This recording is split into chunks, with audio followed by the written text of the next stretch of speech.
Hello guys, welcome to my channel cooking shooking with me. আজকে যে রেসিপিটি আমি আপনাদের সঙ্গে শেয়ার করব সেটি হলো আলুর দমের রেসিপি বা নিরামিষ আলুর দমের রেসিপি। এই রেসিপিটা করতে বেশি সময় লাগে না এবং খেতে খুবই টেস্টি হয়। এই রেসিপিটাতে আমি যেহেতু টমেটো ব্যবহার করেছি তাই রেসিপিটা খেতে অনেক গুণে বেড়ে যায় বা অনেক ভালো লাগে। তো রেসিপিটা সবার কাছেই দেখার জন্য অনুরোধ রইল এবং রেসিপিটা কেমন হলো সেটা অবশ্যই জানাবেন। তো রেসিপিটি শুরু করা যাক।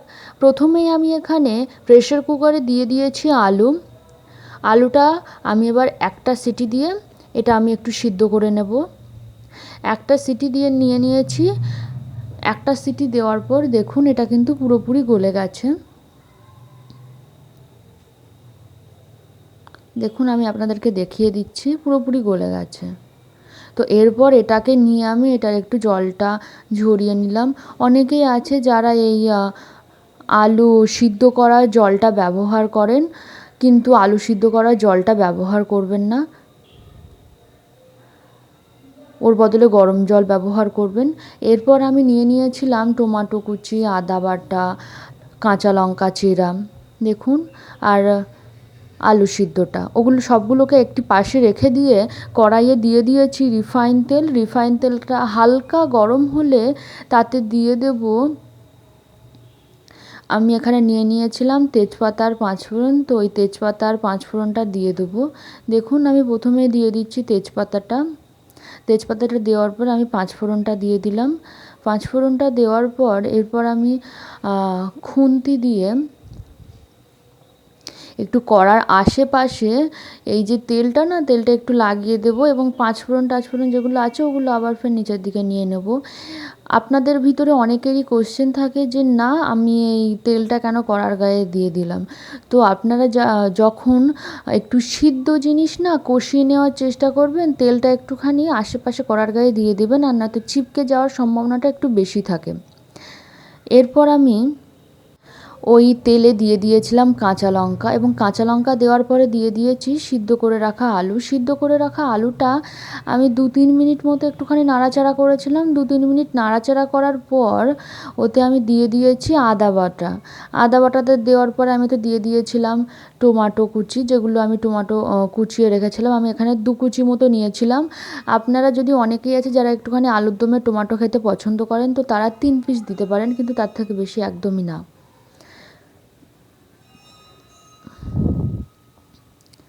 তারপর দিয়ে দিয়েছি এখানে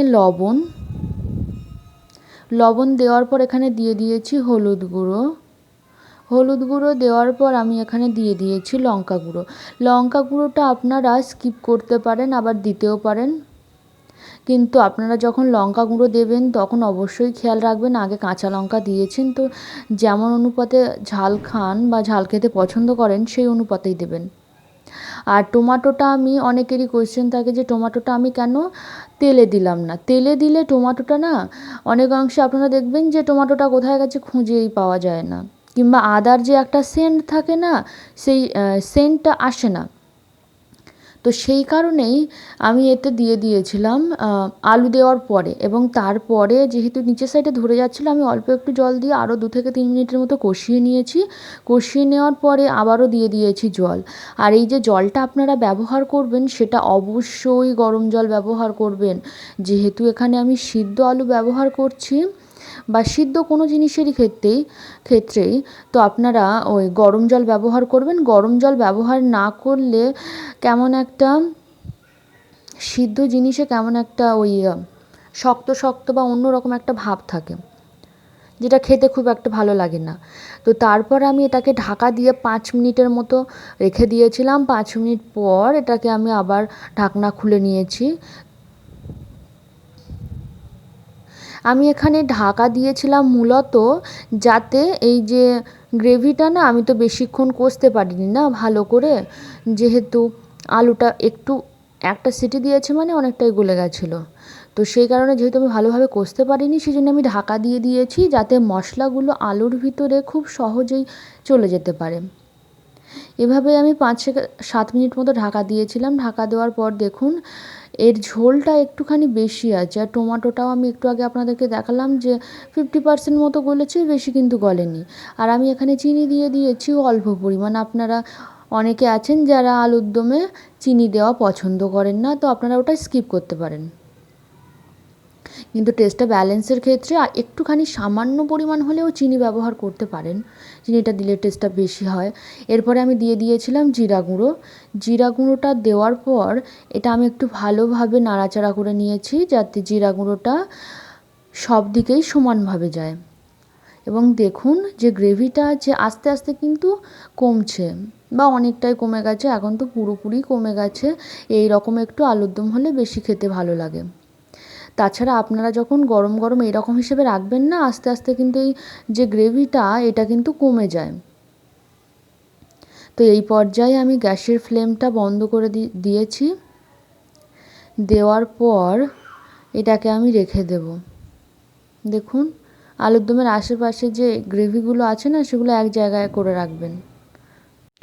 তারপর এটাতে আমি দিয়ে দিচ্ছি এলাচ বাটা বা এলাচ থেঁতো করা। আমি এখানে এলাচ সবসময় নিরামিষ তরকারিতে থেঁতো এলাচ পছন্দ করি, কারণ থেঁতো এলাচ যখন আপনারা দেবেন না নিরামিষ তরকারিতে, দেখবেন সেন্টটা অনেক অংশে বেড়ে গেছে। তারপর এটাকে আমি ঢাকা দিয়ে রেখে দেবো 5 মিনিটের জন্য।